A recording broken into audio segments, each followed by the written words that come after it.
Hi everyone, this is Kintipo Vlogs, a Filipino actor based here in Saudi Arabia, and welcome back to my channel. Agad-agad, gawa tayo ng reaction video sa Barda compilation. But for today's video, bago tayo magsimula sa Instagram posting nila, sa mga balita o sa mga chismis na makukuha natin for today's video, dito muna tayo sa comments na binitawan ko kanina.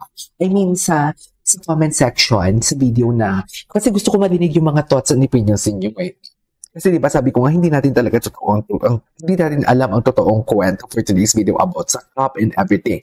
So dito, hindi naman masyado kaparehas kapareha at kung bigay ng fans, wala namang issue dyan.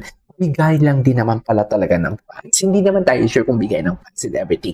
Pero nakapagsabi sa akin na ang cup na yun is matagal na pala. Matagal na pala ang cup na yun at matagal na photo yun. Pero I don't know bakit pinagtagpi ng ibang content creator doon sa spotted nila si Jameson doon sa galing Cebu actually. And napaka-timely din naman talaga ng post ni Barbie. Nang kung kailan na dumating si Jameson galing Cebu, I am not pretty sure din eh. Hindi din tayo sure kung ang Jameson talaga is kakarating lang talaga from Cebu kahapon. Diba? Kasi wala namang mga Instagram stories na nakikita kay Jameson. So basically, hindi natin alam baka ang post na picture ni Jameson na yun na nasa airport siya, mas matagal na din pala yun for today's video.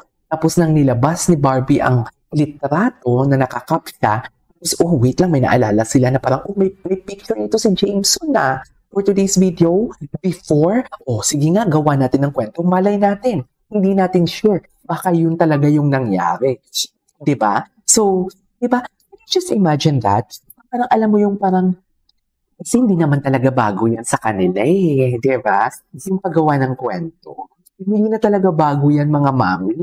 Ilang beses na nangyari yan, na ginawa ng kwento ang isang litrato. Kahit nga yung picture ko, diba, ginawa ng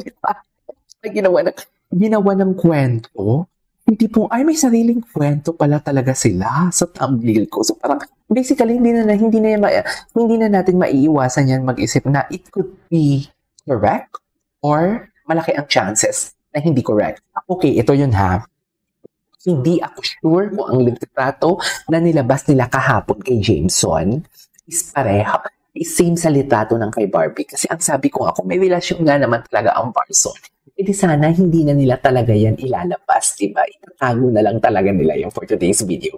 Knowing Barbie for this. Ito yung analyzation ko dito. Nag-post kahapon si Barbie ng litrato na nakakapita. Okay? Tapos, siguro, may picture sila before that na si Jameson may cup na scene na suot ni Barbie na in-story niya kahapon. Diba? So ngayon, hinanap nila yun at pinagtagpi at ginawa ng istorya. Hindi tayo sure dyan. Yan lang yung analyzation ko. Kasi may nagsabi na matagal na daw yung litrato na yun ni Jameson or yung kay Barbie. Matagal na yun eh. So baka yun na yung nangyari. Pero hindi natin alam talaga. Yan na yung analyzation. Okay? Or sabi ko nga, it could be correct na alam mo yun, magkapala sila ng cup. Tapos kahapon, same ang posting, pero napaka-timely din naman talaga. Katulad ng pagsuot nila ng pula ni Ginoo and ni Barbie kahapon. Very timely talaga. Yun talaga, very timely. Yun talaga on the spot for today's video. Kasi nakita natin na bagong post ni Barbie yung nakakulay pula siya. Tapos si David kahapon sa story niya na nasa Ferrari event siya na nakaka-color red siya for today's video. Pero ang tanong lang dito talaga is the picture of Jameson. Ano ba yung picture ni Jameson? Matagal na ba yung picture niya? Or bago? Diba? Matagal na ba yun? Tapos linabas na lang kasi nga si Barbie nakitaan ng same na cup kay Jameson at bigay daw yun ng face. So yun lang yun. Parang it's just like weighing the situation lang talaga tayo for today's video. Actually, ngayon ko lang din niya na-realize na yung ano, baka naman talaga luma din naman yung photo na yun ni Jameson. Kasi kahapon, wala din naman mga stories and everything about kay Jameson. Pero hindi natin alam kasi hindi naman. Pero nag-check tayo kahapon, di ba? Nag-check tayo kahapon na wala mga IG stories, si Jameson and everything. Hindi natin talaga alam ang whereabouts si Jameson. Pero wait lang, pasahin muna natin for today's video. Ano ang chika dito? Hindi naman masyado kaparehat bigay ng fans. Wala namang issue dyan, fans eh. Yes, 200% Team Panatag and Barda Forever. Team Panatag and Barda Forever pa din tayo for today's video. Diba? Walang may alaman tayo o wala. Real or real man, Team Panatag pa din tayo for today's video. Barda lang always and forever. Meron bang pinupost si Barbie about Jameson? Wala. Pero si Barbie may sagot sa mga posts ni David. Ito na lang yung mga sinasabi. Like the padlock na Alex at yung book na may Alex. Hindi tayo mga bobo na mga Barda fans. Exactly. Correct. Barda pa rin. Yung panatag all the way. Happy Sunday. Happy Sunday sa inyo. Wait, yung reklamo ko lang. Barda forever. Happy Sunday sa inyo. KJ, sa tingin ko, hindi nila titigilan ang Barda hanggat hindi umaamin na sila na. So, pero hindi nila. It is not our story to tell and their story to tell as well. Hindi naman natin alam kung sila ba talaga or hindi. Alam ko lang talaga.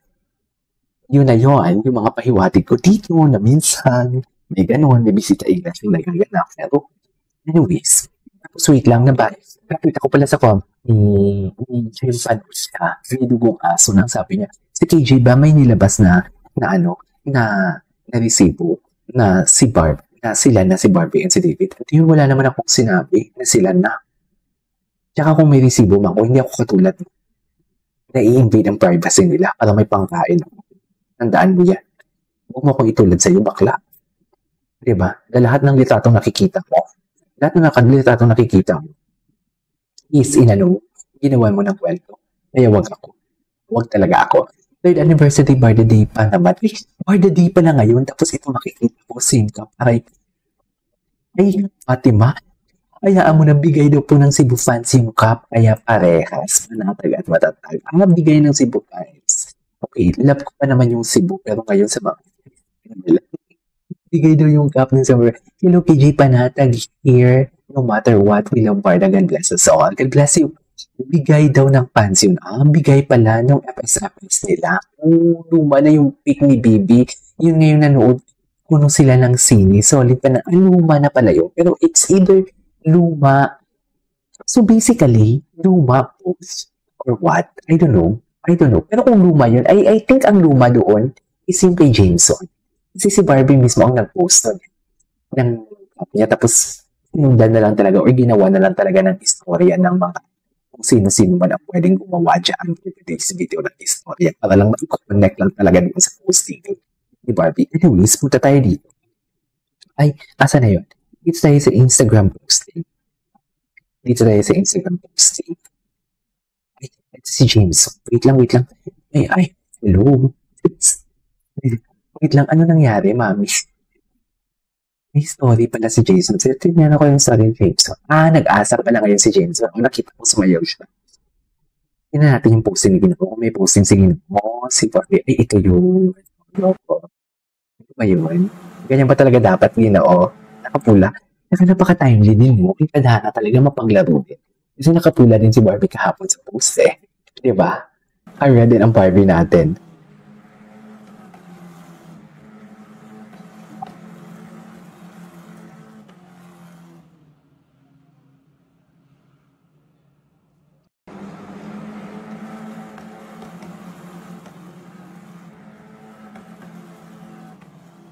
Anyways, tingnan natin dito yung dito talaga yung tags.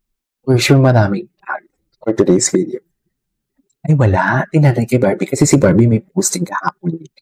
Tingnan natin. Ay, ito. Sino nag-like? Tingnan natin yung mga nag-like for today's video. Okay. Atake. Sorry si Jameson Pero bakit walang like? Yes. Tingnan natin dito. Ay, ang ganda naman talaga. Tingnan natin. Wala nila. Alam niyo na yun kung sino yung inaano ko. Ganda talaga ni Barbie. Hinta niya talaga. Wala. Diba? Parang may sinabi si Barbie about sa ladder. Right? Anyways, that is all for today's video. This is KJ Vlogs and see you on my next vlog.